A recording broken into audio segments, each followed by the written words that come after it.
আজকে আমি বানাচ্ছি নিরামিষ বাঁধাকপির তরকারি। বাঁধাকপিগুলো মিহি করে কেটে নিয়েছি, সাথে কেটে নিয়েছি আলু, আর এখানে কেটে নিলাম একখানা টমেটো। এটা আমি একটু পেস্ট বানিয়ে নেব। দিয়ে দিলাম তেল, তেলের মধ্যে দিয়ে দেবো পাঁচফোড়ন। পাঁচফোড়ন পছন্দ না লাগলে জিরে ফোড়ন দেবেন।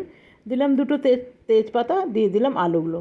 আলুগুলো দিয়ে একটু ভালো করে ভেজে নেবো। তার আগে দিয়ে দেবো নুন আর দিয়ে দেবো হলুদ। দেখুন এটা ভাজা হয়ে গেছে। দিয়ে দিলাম একটু যে টমেটোটা পেস্ট করে রেখেছিলাম সেটা দিয়ে দিলাম সবজি মশলা, জিরে, ধনে, আর দিয়ে দিলাম একটু ঝাল লঙ্কা। ভালো করে কষিয়ে নেবো। তো দেখুন আমার কষানো হয়ে গেছে। এরপরে বাঁধাকপিগুলো দিয়ে দেবো। বাঁধাকপিগুলো দিয়ে মশলার সাথে ভালো করে মাখিয়ে নিলাম। এরপরে দিয়ে দেবো কভার। তো দেখুন বাঁধাকপিটা আমার একদম সেদ্ধ হয়ে গেছে। দিয়ে দিলাম একটু চিনি আর দিয়ে দিলাম আটা। আমার মা আটা দিত, আর সেই জন্য আমিও আটা দিই। আটা দিলে একটু পিঠালি টাইপের হয়, খেতেও ভীষণ ভালো হয়। কে কে আটা দেন আমাকে অবশ্যই জানাবেন। আজকে আমার বাঁধাকপি একদম রেডি।